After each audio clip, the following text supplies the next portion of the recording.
Hi everyone, welcome to another session of your economic survey. In this particular session we are basically going to discuss about the second chapter, which is basically on your monetary policies and monetary stances, and it will include the performance of your financial sector as well. So before we start the session, this is just a scanner of the Telegram channel. Of course, we keep updating content here. So if you want to, be updated with whatever Oliveboard provides or whatever, Oliveboard provides regarding the news or, updates regarding the videos, you can just scan it and you can join it.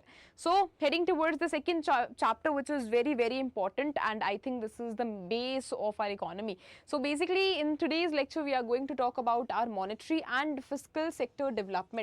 What are the developments and what are the developments there in our financial sector, which is again related to our to your stock market, to your money market, to your bonds, to your treasury bills. So all of that will cover in your financial sector, which is related to finance only.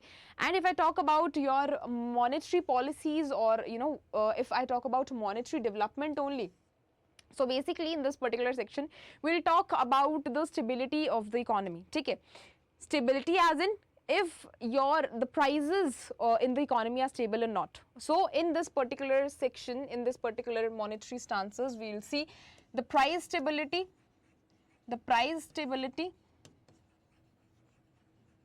and the economic development as well, and economic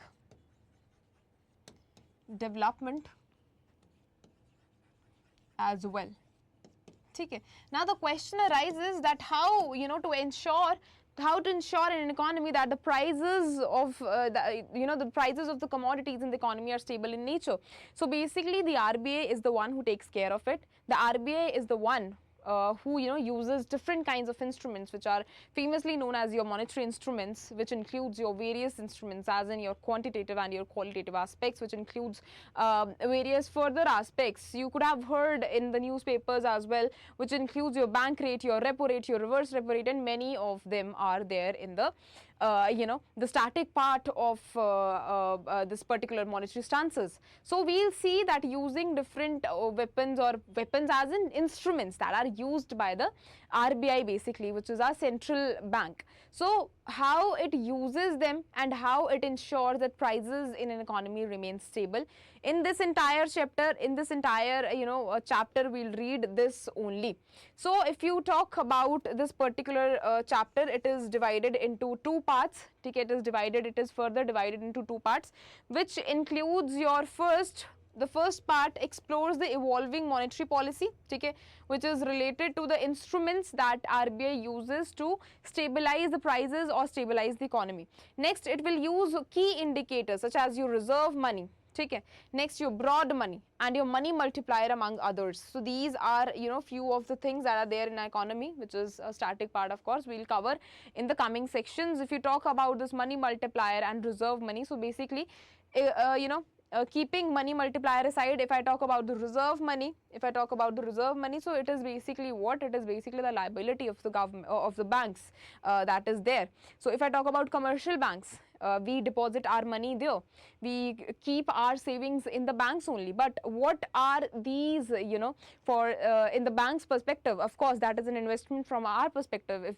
If we have invested in the savings bank, if we have invested in the FD or something, that is investment or asset from our side. But you have to understand that it is a liability from the bank's perspective, since the bank is holding our money and it has to return back whenever we demand for it.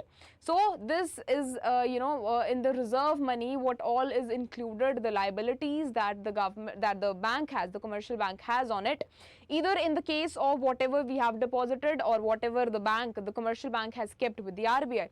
So we'll decode it in the coming sections. In the coming slides we'll decode all of this. And if I come on to the money multiplier here, so basically it talks about the money that is there in the bank and how RBI, or I would say how banks are using it, are utilizing its money to multiply the money in the economy, to circularize the money more in the economy, to increase the money supply basically. So in the second part, the focus will be on the various developments that are there in the financial sector. So basically pehla part mein kya rahega, we'll see the monetary aspects, and in the second part we'll see the financial aspects. Okay, so starting with the first, we'll see the monetary development basically. Okay, so first we'll see the data in this entire lecture. We'll see the data. There is a lot of data, and in between, if I come across the monetary, or I would say a tough terminologies that are related to banking and financial sector, of course I'll decode it and then I'll come on to the data. Okay, so basically in this pattern we'll move on with the entire class. Okay, first, so this says that during the first 9 months of your financial year 2024-25, basically the Monetary Policy Committee, now Monetary Policy Committee is the one who takes care of the decisions that are taken to stabilize the economy. So I told you that RBI takes different measures, different uses, it uses various instruments, but the group of that people who take that decision is known as your Monetary Policy Committee. Okay, so Monetary Policy Committee took a decision of in its various meetings, it decided to keep the repo rate unchanged at 6.5% only. Okay, now repo rate is one of the instruments of your monetary policy only that is used by the RBI. Next, it here decided to keep it 6.4%, 6.5% only. Next, until August 2024 meeting, it retained its stance on the withdrawal of accommodation. Now, withdrawal of accommodation is a little technical word. So basically, in a banking system, we have two words that are related to it. The first word we have is accommodative stance. Okay, first word we have is accommodative stance, which basically aims to increase the money supply in an economy.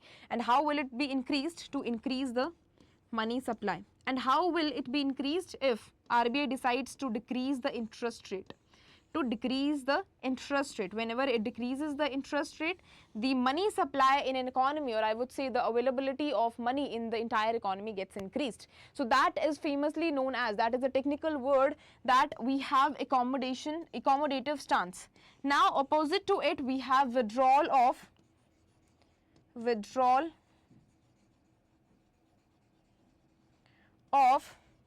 accommodation. Okay, we have a withdrawal of accommodation. Now, withdrawal of accommodation means your tightening of monetary policy, as in whenever you increase the interest rate, that means you are paying more money out of your pocket to the banks. That will do what? That will decrease the money supply in an economy.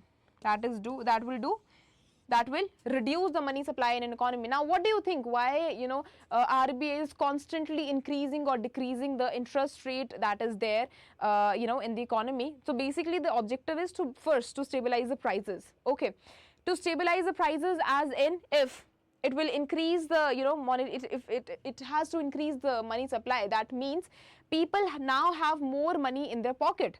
Previously, the banks or the people who have taken loan were paying 5,000 only. Now, this is just a hypothetical example. People were paying only 5,000 as interest rate. Now, since the banks have reduced the interest rate, people are now paying only 3,000. So now they are left out with 2,000 in their own pocket. So that means what? That means the central bank is trying to increase the money supply in an economy, as in the central bank is trying to increase, to fulfill the pockets of the people, to keep the pockets of the people fulfilled with the money. So RBI indirectly wants that every person should have more money in his pocket.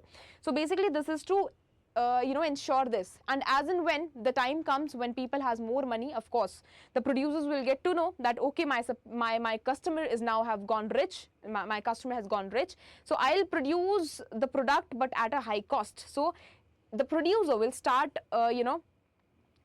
selling the product at a high price. That will increase the rates of the commodity. And as and when the prices of the the rates of the commodities are increased, there is the situation where our economy feels or deals with the inflation issue.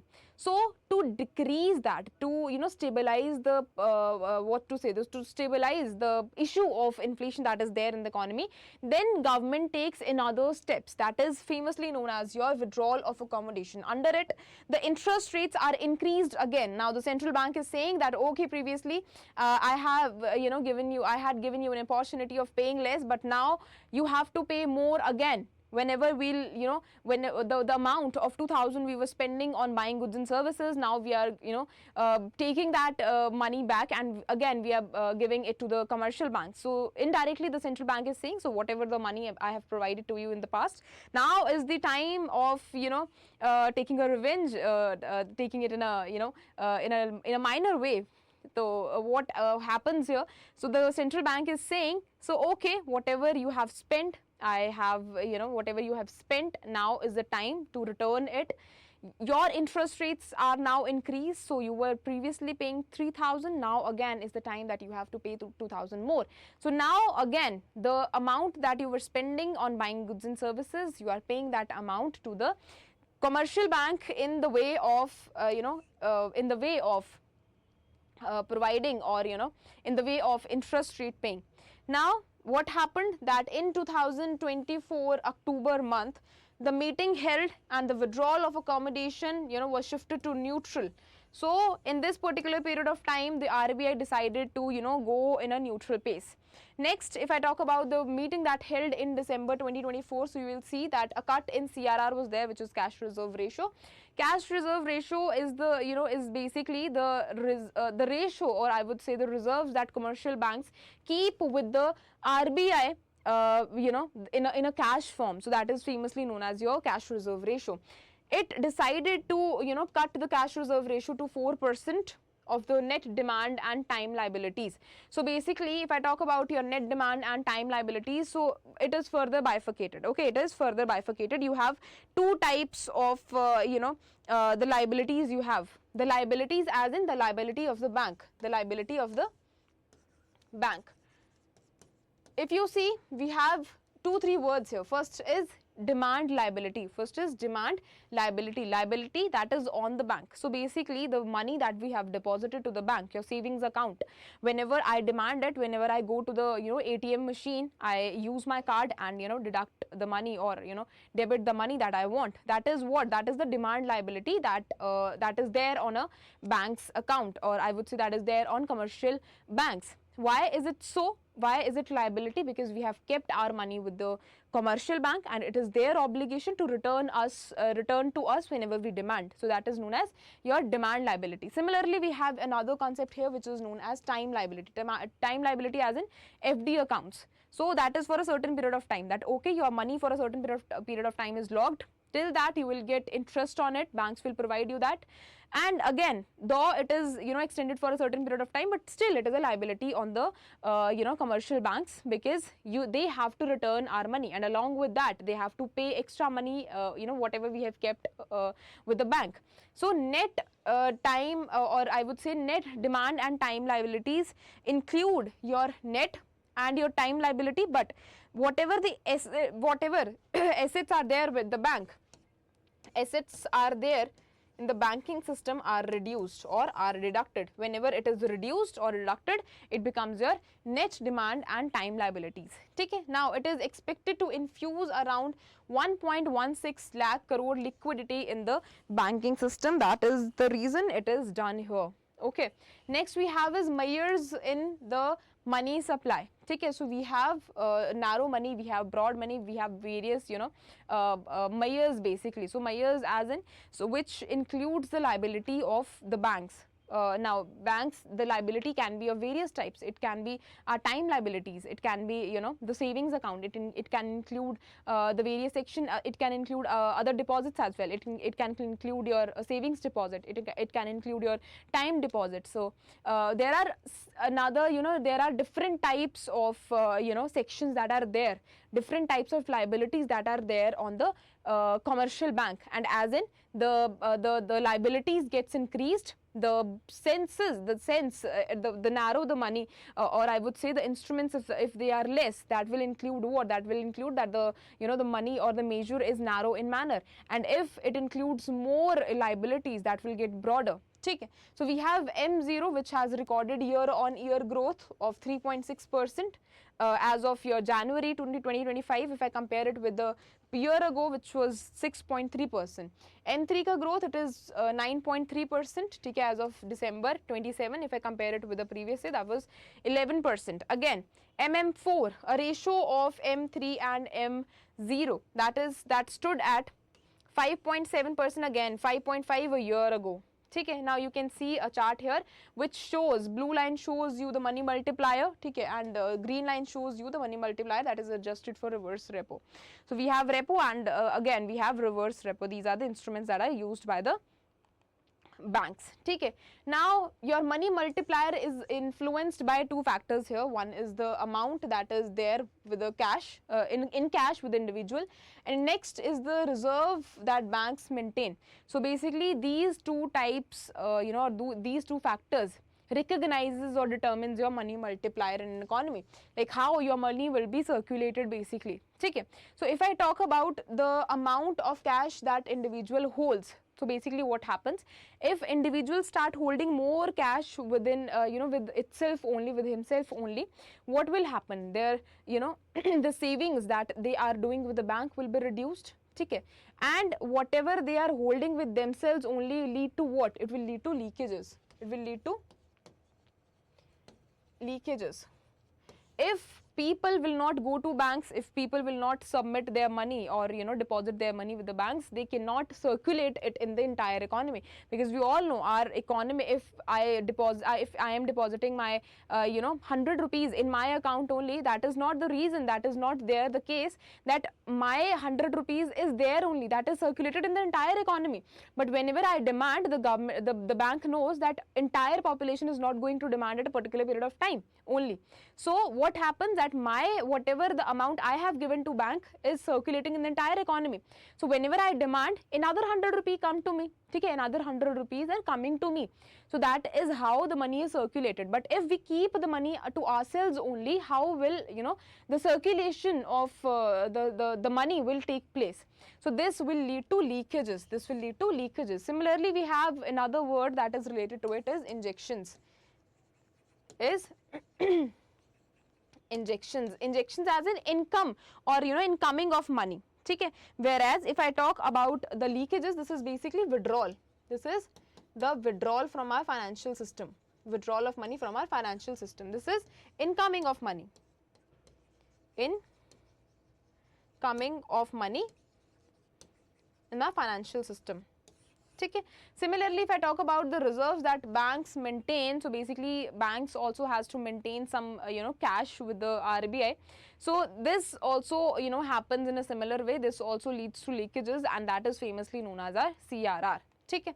Next we have is this chart in which you can see the performance of the money multiplier is increasing over the period of time. That means that people are putting more of their money in the banks. People are recognizing the value of earning the interest rate that banks provide us, earning the facilities that banks provide us. That is the reason our money multiplier is increasing. Next, we talk about the performance of the banking sector and the credit availability. Credit availability as in the loans that banks provide to us. Now we have few terminologies, and we have entire data here. We'll one by one we'll go through it. So first we have is GNPA, which is your non-performing assets, but that is in a gross manner, without doing provisions, without doing any provisions, that is in a gross manner. So if I talk about GNPA, so you will see that if I talk about particularly about scheduled commercial banks, so it has been declined, which is a good thing. If defaulters are getting reduced, that is a good thing for our economy, right? Now if I talk about the slippages, so slippages is basically the whenever we settle a trade, we expected a trade to be settled at another amount, but the exact amount at which the trade is settled, this shows the difference between both of them. So it is basically a difference between what I thought that okay, my trade will settle at this amount, this is what I have thought, but the actual settlement, the difference between what I have thought and between the actual settlement is basically your slippage. And the lower is the slippage, better is the performance. So our slippage is also reduction in the outstanding GNPAs through recoveries, upgradation and write-offs have led to this decrease. Next we have is decline, that is your NPAs. Okay, now NPAs is your basically your non-performing assets, but that becomes net after provisions. Okay, so it is around 0.6% at the end of September 2024. Now it is the restructured standard advances, which is your RSA ratio of the scheduled commercial banks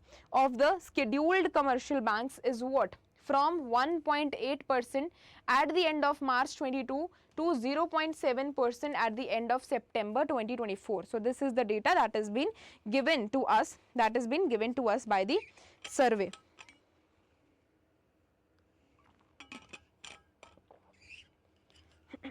If now you particularly talk about your restructured standard advances, so basically whenever the borrower who has taken money from us gets late in paying the money, gets late, or if he or she makes any disruption, or I would say if any obstruction comes in between paying loans and advances that has been taken by the borrower, so it is restructured in a manner. Okay, it is restructured in a manner by the bank, so that is known as restructured standard advances. Okay, now you can again see a chart here which shows you about the decline in the GNPAs, okay, and it shows you the performance of the CRAR well above the required norms. Okay, so you can analyze the data here.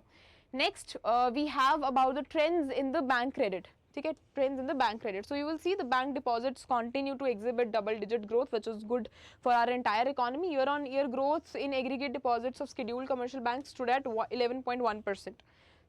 Sector wise की अगर बात करूँ, so the growth in agricultural credit as of 29 November 2024 in the current financial year is 5.1%. ठीक है, will the rest of the industries, if I talk about industrial credit, picked up.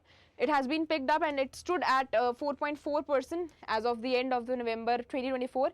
It is higher than 3.2% that recorded in a year ago. So you can see improvement in both of these sectors here.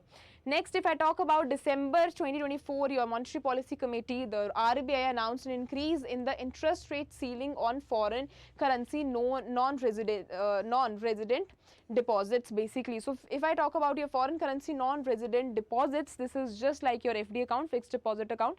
So basically what happens in it, the banks provide you facility to the foreigners, to the NRIs, to the overseas people who are sitting overseas. So the facilities provided by our nation, which is India, they can deposit money, they can deposit money in these types of accounts in which the interest rate will be provided to them, but the currency will be the foreign currency only. So whatever the deposit will be provided with the interest. So basically the banks have, I would say the banks have decided to increase the interest rate so that we can, expect more foreign currency to come, and the people who are sitting overseas can invest more in the system. Next, it link the foreign exchange retail platform with the Bharat Connect platform to enhance the access to foreign exchange for MSMEs. Now it will improve the credit access for our small and marginal farmers, which is very, very important to increase the connectivity or to develop our agricultural sector. So it includes the increasing limit of collateral free agricultural loans, because collateral is the major obstruction, or I would say a problem that comes within providing loan to the farmers. So it is the limit has been increased from 1.6 lakh to 2 lakhs here. Okay, now you can again see the data here, which is cross-country comparison of bank credit to private non-financial sector as percentage of the GDP. So you can see the data of the different countries here. Okay, now if I talk about rural financial institutions, so we have various rural financial institutions in which the famous one is NABARD.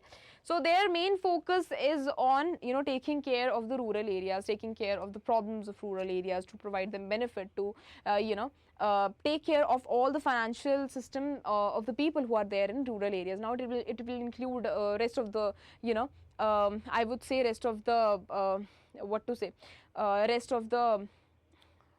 it is not coming in my mind, rest of the I would say activities, sorry. rest of the activities as well. For example, you have your agricultural sector, that taking care of the agricultural sector is also there, taking care of the horticulture. So whatever the activities that is there in your rural economy, it is, you know, taken care by the financial, that is rural financial institutions. So it ensures inclusive growth. Inclusive growth as in taking care of each and every individual, each and every sector. So you are growing, our India is growing, but taking care everyone, taking care of everyone. So you're taking everyone along with yourself. Okay, that is known as your inclusive growth through the financial inclusion. Financial inclusion as in, okay, you are providing financial benefits to each and every sector. Okay, you are providing financial benefits to each and every sector, be it farmer or be it your industrialist. Okay, so credit accessibility is there, agricultural financing, and to improve the rural entrepreneurs. Now this multi-model agency system includes your RRBs, okay, your rural cooperative banks, which is your RCBs,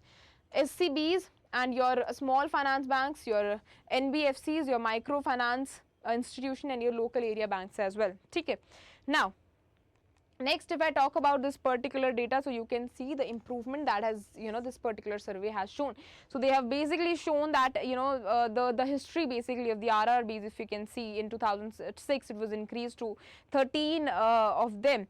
Okay, now again you can see that over the period of time the RRBs has been increased to, you know, there were 43, now it has again increased. So this shows that the financial inclusion or the benefits that are provided to the rural areas is you know, increasing over the period of time.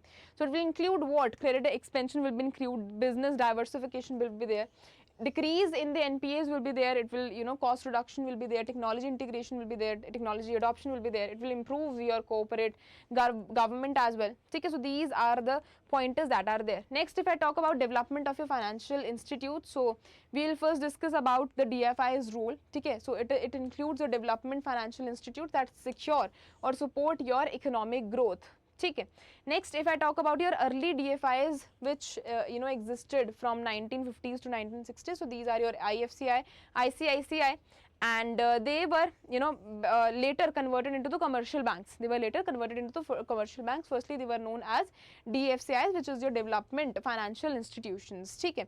Now they were first converted into the commercial bank. It was the reduction in the institution dedicated to the infrastructure financing. Okay, now you have modern DFIs, which is the institutions like IIFCL, okay, that came in 1997. You have IIFCL that came into 2006. You have BADFID, which came in 2021. These were established to fill the financing gap in the infrastructure development basically. Okay, so this is their major role. Now what has been the performance till now? So it, you know, 780 projects has been approved, which is worth 13.9 lakh crore. It includes 500 plus PPP projects, which is your public private partnership, and 28% of the India's total public private partnership projects. Okay. Next, sanctions. If I talk about sanctions, then 2.8 lakh crore has been sanctioned. Disbursements ki agar baat karu, so 1.4 lakh crore is there. Outstanding loan book is of 58,995 crore, which is again a very big amount, supported by 31,000 kilometer highways. Okay. It includes 95 gigawatt energy as well. It includes 22 GW renewables as well, and 880 MTPA port capacity as well. Okay. Now, if I talk about NABARD 2021, so it was established as a holistic infrastructure focused DFI with AIFI status. Okay, it was sanctioned this much account. You can see plans are to sanction this much by your financial year 2026. It offers what? Now, since we are talking about infrastructure, we are talking about inclusive development, we are talking about increasing the connectivity. So, of course, the loans will be long term in nature. Okay. Fixed interest rates will be there, flexible resets to aid the infrastructure developers. Okay. Now, we'll see the use of AI. How banking system using artificial intelligence is getting better, is rectifying itself. So first is the case of, you know, redefining the customer interaction. So basically, if I talk about the private, you know, the previous time in which the customer used to, you know, get itself in a line in a long queues and wait for a longer period of time, and of course that was just a delay of work and time as well. So now is the time that you can operate the entire system sitting at your home only. That is just because the integration of technology. Now again, with the integration of AI along with the technology, banking system is trying its best to interact more with the customer services. Okay. So first use of AI has been very good in redefining the customer interaction. You can benefit your customer in a better way. Now ATMs in 1960s, then came your electronic card based payment system in 1970s. Then 2000 saw widespread adoption of 24/7 online banking system. Then it followed by the rise of mobile banking in the 2010. So this is a beautiful data that is given by the RBI. Now is the time that we are integrating AI here, we are integrating a lot of technology here. So you can see over the period of time how things are getting changed, how betterment is there in our banking system. Now if I talk about the technological evolution in banking, so you can see in 1960s there was a time of bank. 1970s included electronic payment. Now, if I talk about 2000, it included online banking system. 2010 was a time of banking, mobile banking. Now, if you talk about today, this is becoming AI powered banking with the automation, data analytics and your enhanced decision making. So things are getting better and better over the period of time in our banking system as well, using AI and your ML use cases in the banking system. So you have various applications that are credit underwriting, risk management is there, fraud detection is there, portfolio optimization is there, chatbots are there, regulatory compliances are there, which will help to smoothen the system of the bank, or smoothen the system of various transactions that take place. So if I talk about technologies, then we have again a lot of technologies, be it AI, be it chatbot, be it Internet of Things, be it analytics, be it driving the innovation and your efficiency. Now, but we have, along with the technologies, along with the adoption of technologies, of course it is given rise, or it has given birth to various of the problems which are grave in manner, which has given rise to grave issues. So first challenge or risk of AI in the banking system is the lack of transparency, the problem of black box problem. Okay. Now it makes the decision validation very difficult in manner, and of course there is risk there is a risk of the cyber security risks are there. There are high chances of getting defaulted, there are high chances your system could get hacked. So these are the problems that are coming along with the technology upgradation, I would say. So if I talk about accountability risks, so there are a lot of challenges that are tracing your AI decisions and assigning liabilities as well. Okay, other risks which are included here, so you can see human resource issues are there. Of course, if I talk about technology, it has taken place of humans. Previously humans used to work regularly. Now AI, or I would say robots, have taken place of it, so there is decrease in the employment as well. Over reliance on AI, we have loss of expertise. Of course, the mind of individual is the mind of individual only. You cannot compare it with the mind of AI or technology something.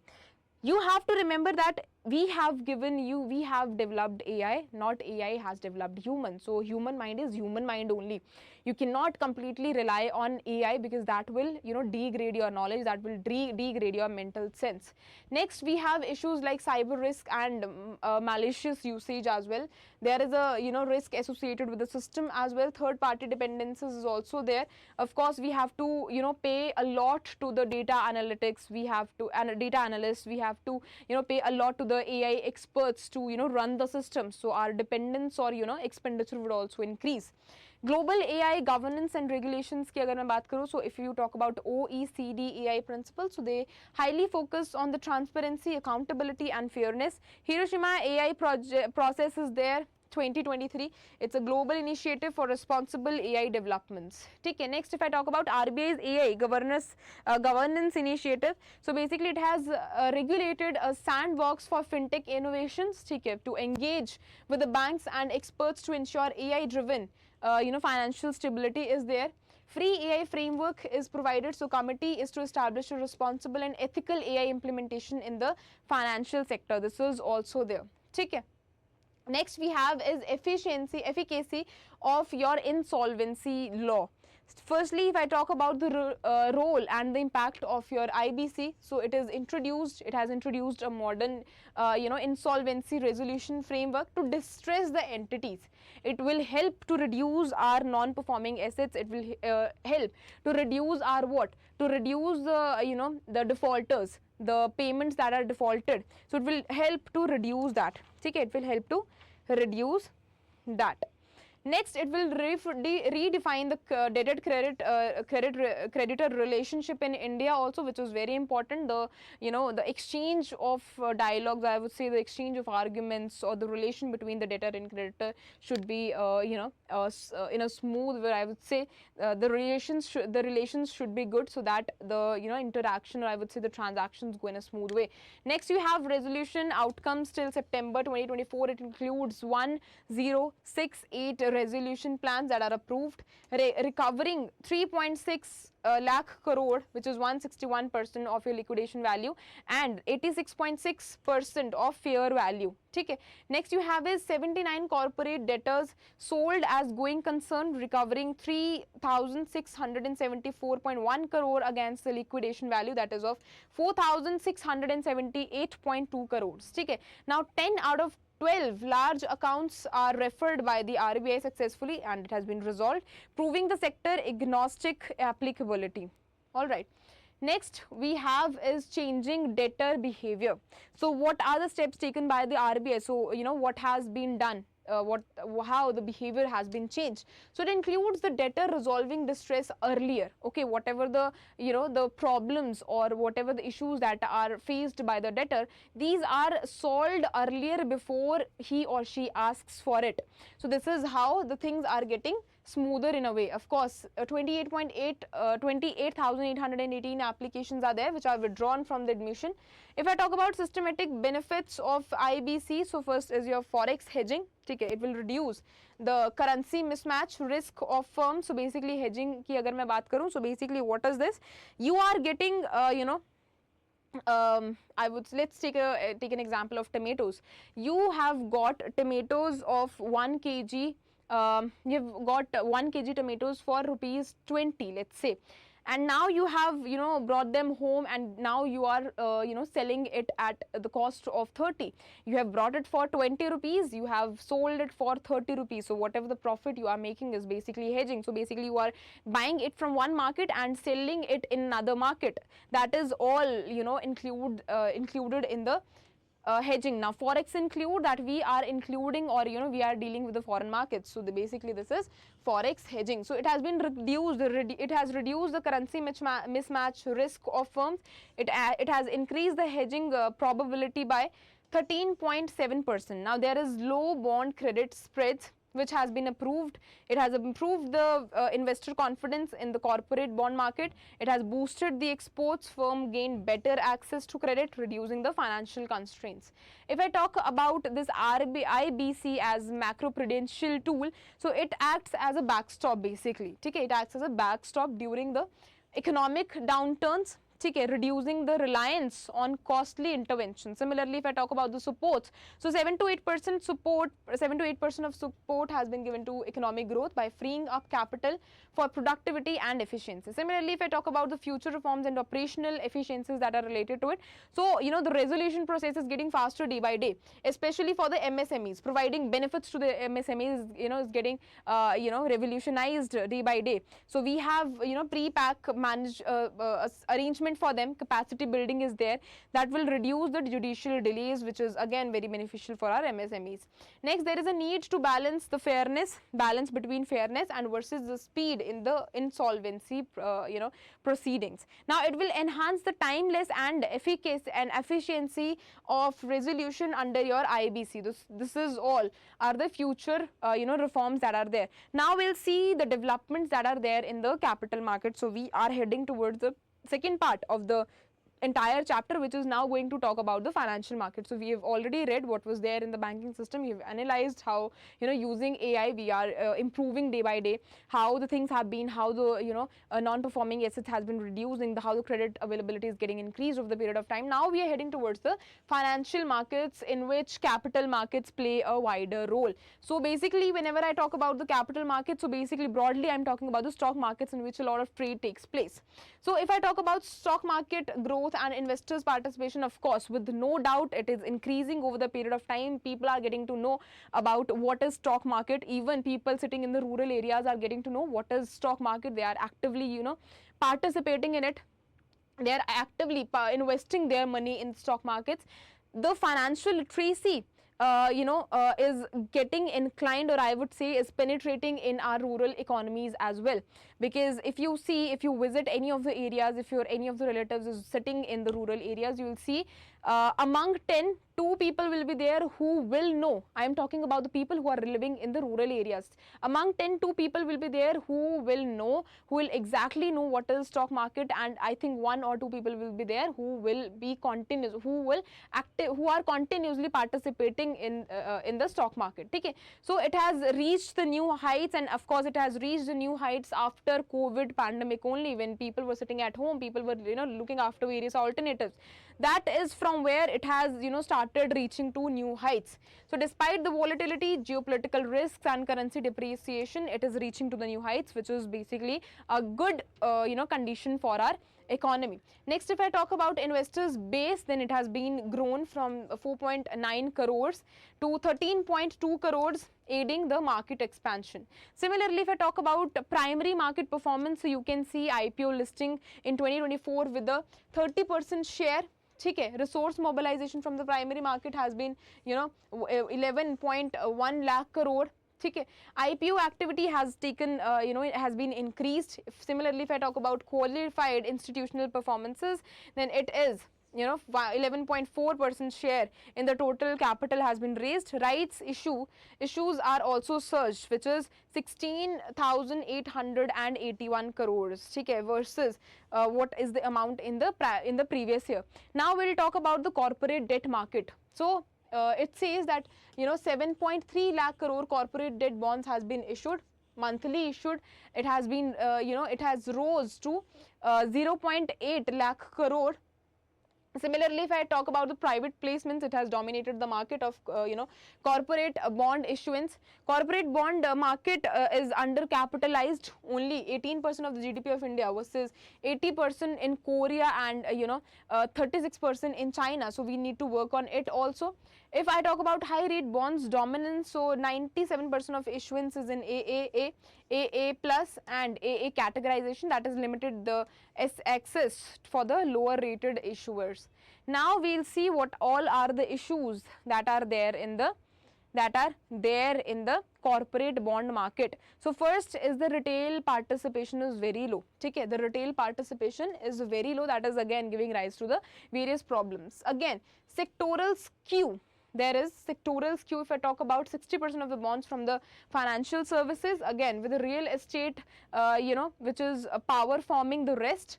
Manufacturing and non-energy infrastructure have minimal presence. So sectorial skew is also there. Regulatory restrictions is hindering the liquidity. Insurance and pension sectors can't invest in the bond markets below the AA rating. Provident funds cannot invest in corporate bonds beyond the 3 years. And issuance funds, if I talk about the insurance funds, they are barred from the investing in the private company debt. So these are the issues that are there, and which are faced by the corporate bond market. So we need to improve them as well.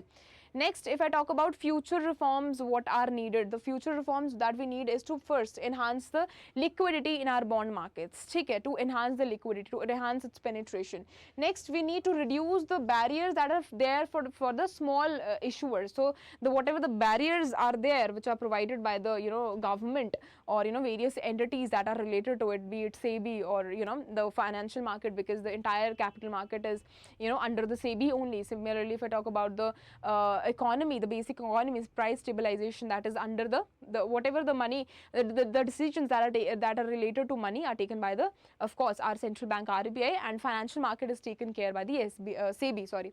So developing a deeper market for lower rated bonds to improve the capital access is also very important. Similarly, if I talk about rise in investors' participation in the capital market, of course, it has surged and it has been increased. I told you that it is increasing, it is penetrating in our rural areas as well.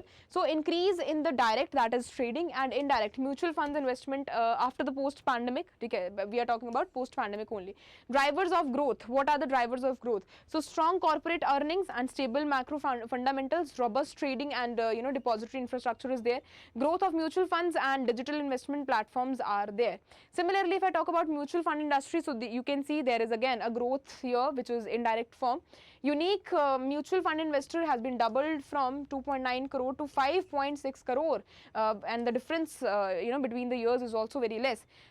Total folios has been risen from 17.8 crores to 22.5 crores. Retail investors hold the mutual fund unit that is worth this much crore. So it has basically what? It has basically increased over the period of time. Now, if I talk about SIP growth, which is your systematic investment plan. So basically youth हो गया या फिर जो हमारे individuals हैं which are in the late 30s, they are continuously investing their money in SIP so that they can they are regularly putting their money on a monthly basis or on a year basis, so that they can also take benefit of it at the period of time they want to get benefited. So 10 plus crore SIP accounts have been opened with the cumulated flows of this much rupees. Monthly SIP inflows has been doubled. Mutual fund ownership in the Indian listed companies all time are high here in India.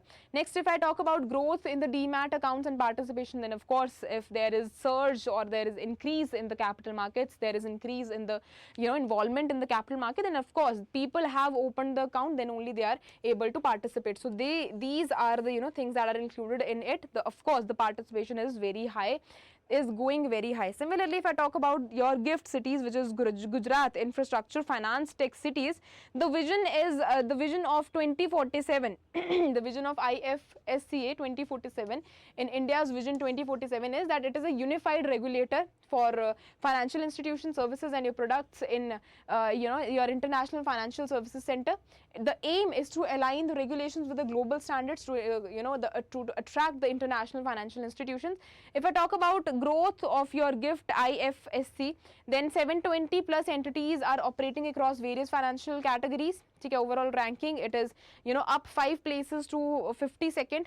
Fintech rankings has also been improved, up 4 places to 45th. Unrestricted convertibility, currency convertibility is there due to classification of a non-resident zone under the FEMA regulations. Now, if particularly under the gift city, if I talk about banking and financial transactions that have taken place, then total asset size of IFSE unit, banking units is $70 plus billion. Cumulative transactions by IBUs is this much. Credit exposure has been multiple in the global multiple global markets. Derivatives has been increased, this much is the amount.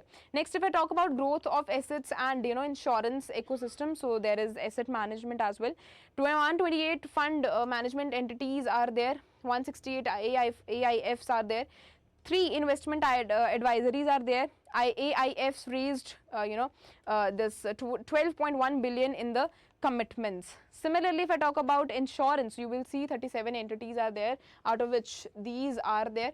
Total reinsurance premiums, the amount is this much. Fintech and innovation at IFSC is 60 fintech and tech fin entities are registered in GIFT IFSC. 13 hackathons have been conducted. This has attracted 152 applications from 14 jurisdictions.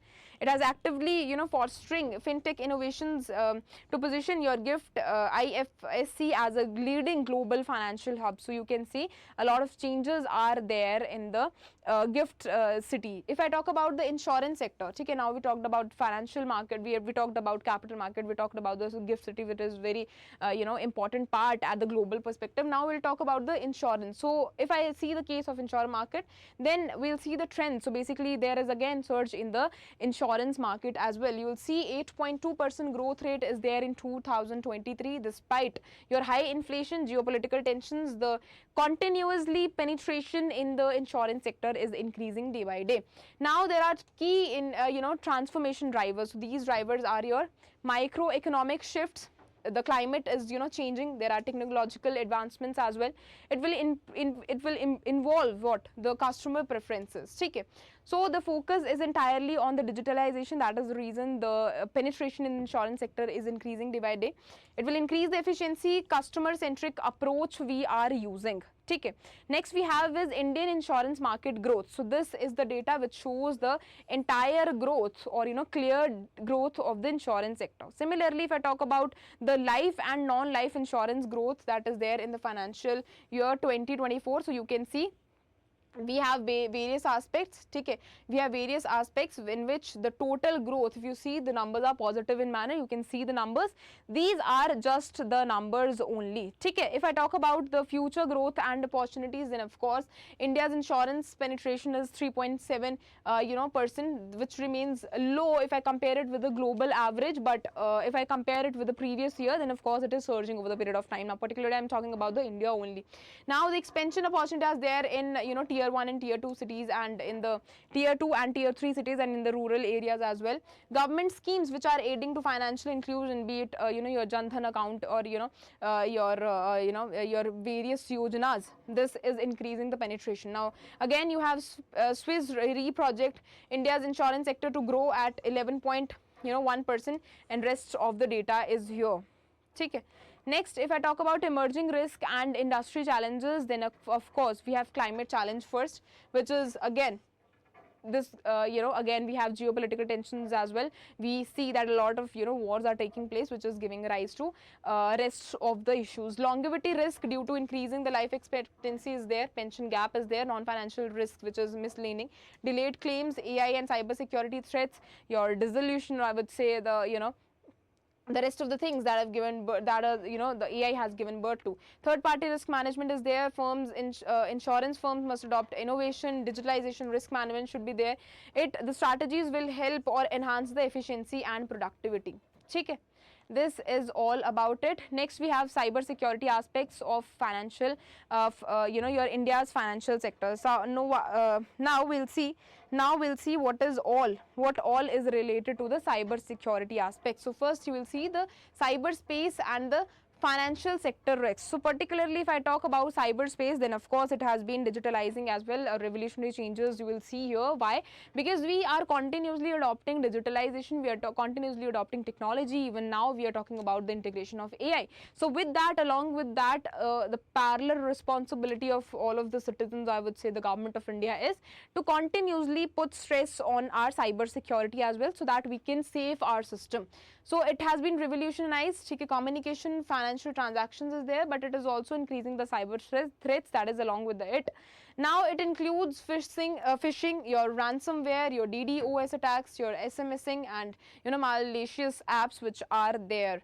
Now it includes the financial institutions are prime cyber attack targets, with banks being the most affected. So government is trying its best to reduce that. Okay, now cyber threat losses are quadrupled since 2017. This is also there. Now if I talk about India's cyber security policies and initiatives, then you will see cyber security national cyber security policies there, which is a framework for collaborative and response to cyber threats.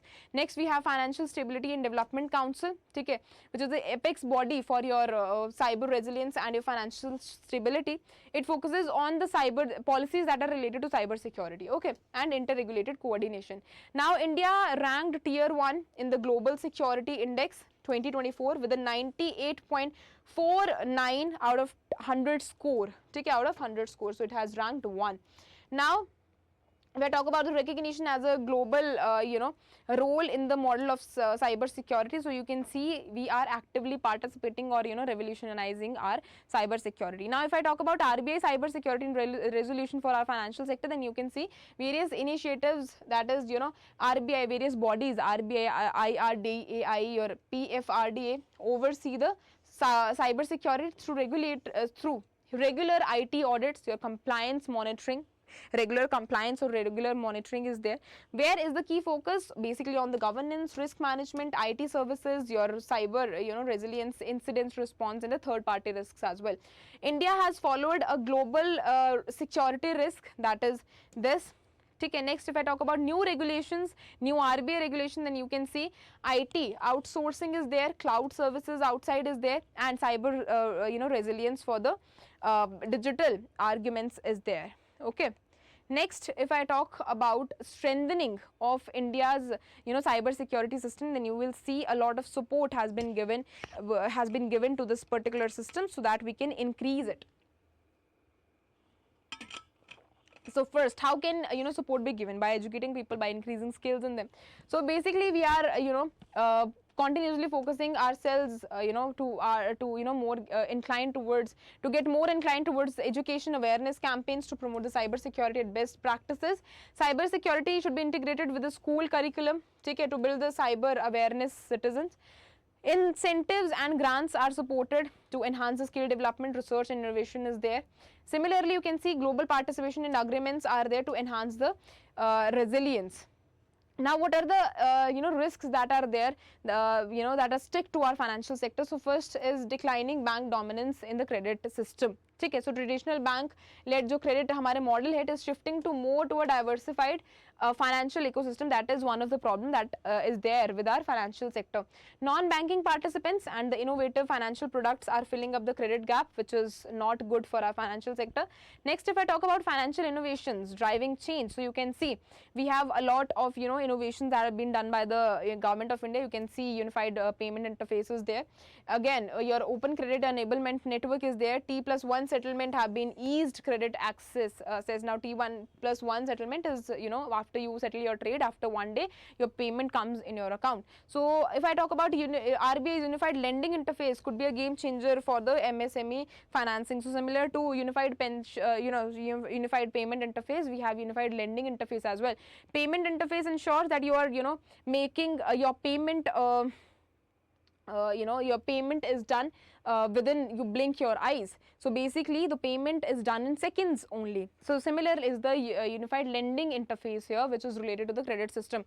It will highly benefit your MSME sector. Okay. Next, if I talk about financial markets and banking sector coordination, so you'll see that increase of the reliance is done, okay, is there. Now the markets must grow in alignment with the economic needs, not outpace them. Banks must adopt and serve new age households and the digital economy as well. Regulatory and policy measurements are needed. Okay.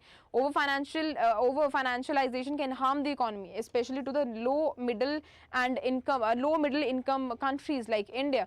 So this is the problem that is there. What should be the outlook? So a strong performance amidst the geopolitical challenges. So this is important. Liquidity should surplus.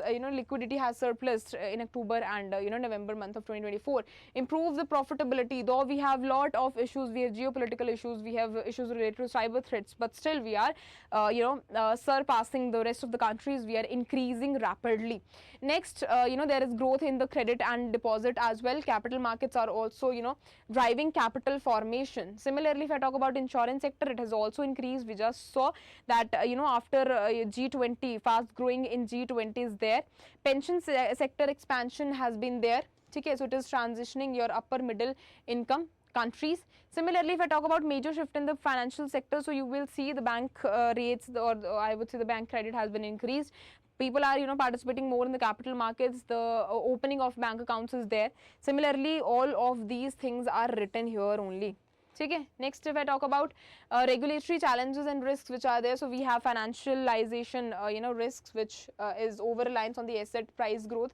It could lead to debt accumulation and your economic inequality. Again, risk of financial markets dominating policy and macroeconomic decisions is there. Need for a balance and financial sector developments is there. It will get aligned with the national investment needs and rest your financial savings and your financial literacy levels as well. Now a question for all of you. We'll start with the question answers section. First question you have is, what are the components of broad money in India? So I told you, so the mayors it includes is basically the liability that is there on a commercial bank. So the broader it gets, it will include the more of the liabilities. So you have first option as currency with the public, demand deposits with bank, time deposits with bank, and other deposits with the Reserve Bank. So of course, according to what I've said, it includes all of the above. So the correct option is E. Next question you have is, the GNPA ratio of scheduled commercial bank has declined consistently from its peak in financial year 18 to a 12-year low of dash at the end of September 2024. So the correct answer we have is 2.6, that is D. So along with that, you can pause the video and if you know the answer, you can solve by yourself. Okay, I'll go with the flow, I'll keep solving it. The Reserve Bank of India enhanced the collateral free loan limit for farmers from 1.6 lakh crore to what amount, effective from January 1, 2025, a move aimed at supporting your small and marginal farmers and rising input costs. We've just done it. So the correct answer we have is 2 lakh. Okay, the correct answer we have is 2 lakh here.